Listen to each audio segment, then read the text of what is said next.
Yes, people, welcome back to the blogger now. We have a look what go on the high street.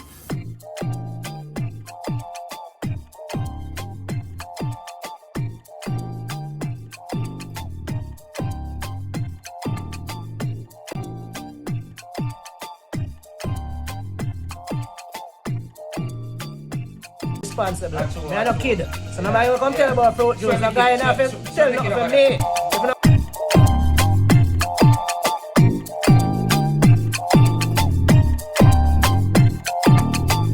Jaja, youth! Why you even have a cup now? We are talking about.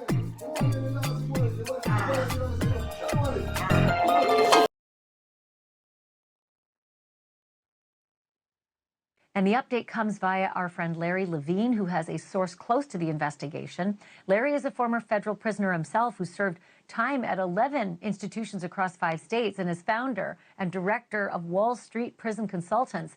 He advises people who are about to face the same plight, and he joins me now live. Okay, Larry, spill the tea. What are you hearing about Diddy's eating?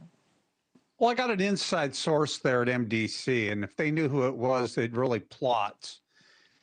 When people go into custody, they have anxiety, they're depressed, a lot of things go through their mind. And one of the things they do is they stop eating.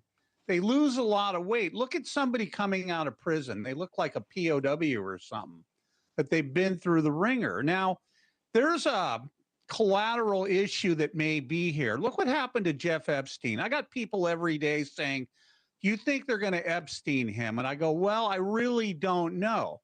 But they can't have this guy do a suicide. It would look kind of funny.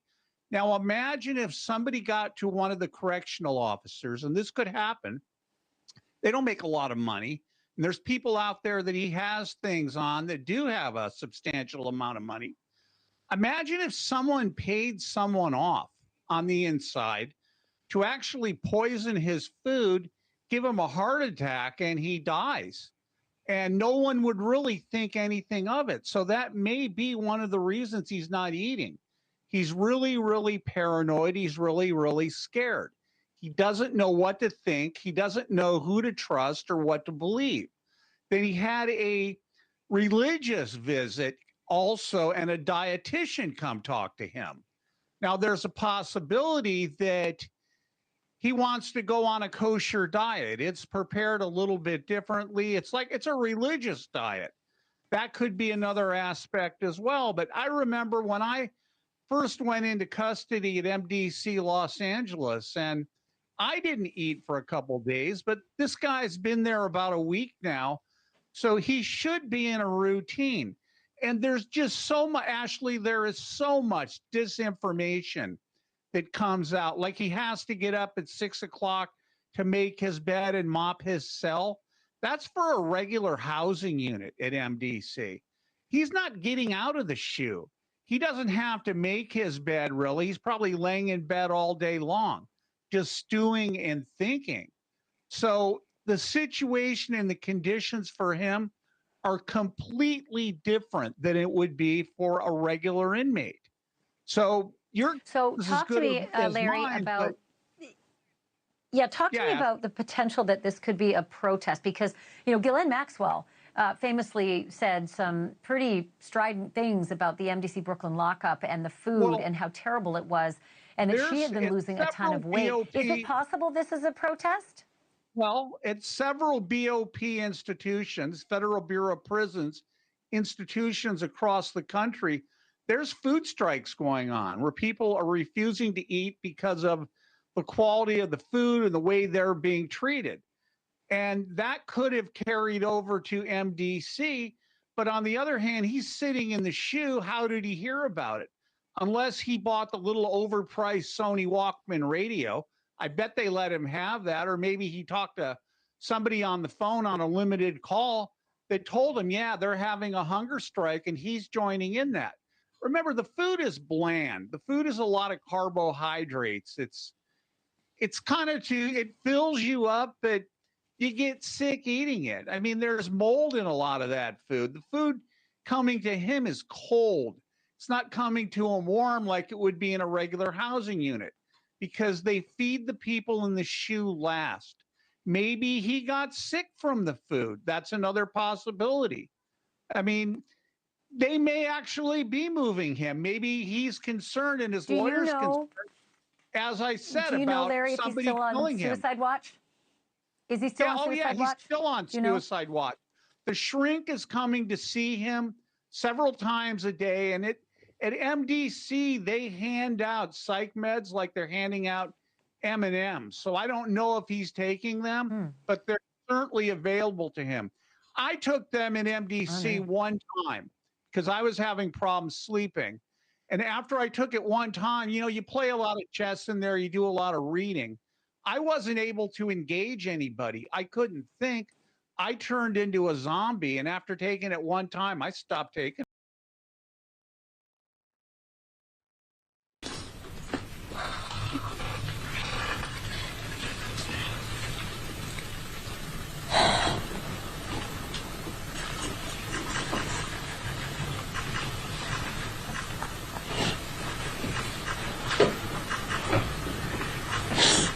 Yes.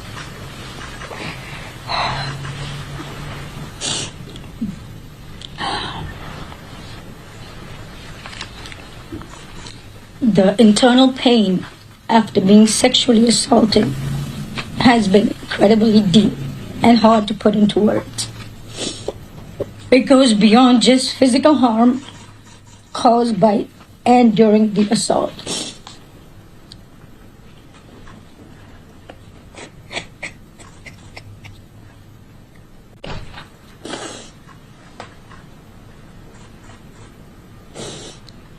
It's a pain that reaches into your very core of who you are and leaving emotional scars that may never fully heal.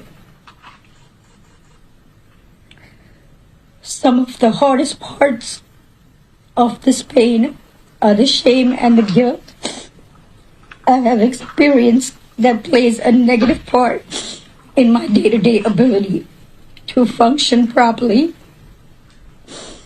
Being blamed, questioned, and threatened has often made me feel worthless, isolated, and sometimes responsible for what happened to me.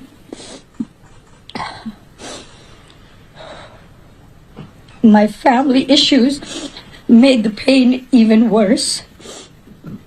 I was already going through a divorce at the time of the assault and did not get the support that I needed. I was also faced with disbelief and judgment. This has put a strain on my selection of men and relationships, where many relationships became aggressive and abusive, which has made me feel even more alone in my struggles.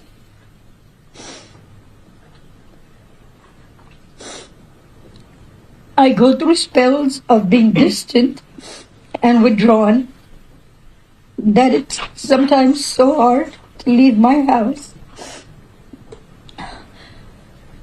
The trauma of the assault has taken a toll on my mental health.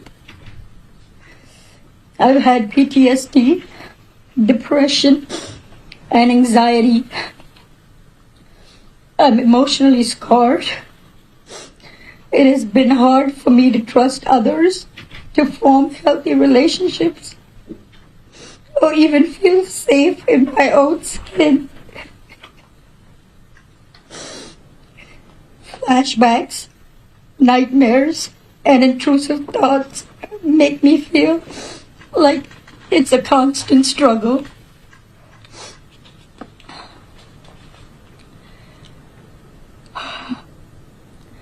I also suffer with physical problems such as chronic pain, sexual discomfort. The violation I have experienced during the assault has had lasting effects on my body, causing ongoing health problems and complications. The combination of physical and emotional pain has created a cycle of suffering from which it is so hard to break free. I want to continue on this journey towards recovery and healing. I'm glad that he is locked up, but that's a temporary feeling of relief.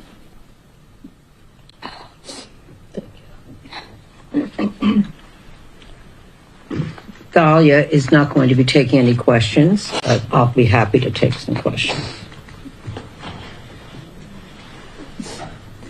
Laura, can you talk about the context of this assault? What, where, when, what occasion? The question is, can I speak about the context of this alleged assault? No.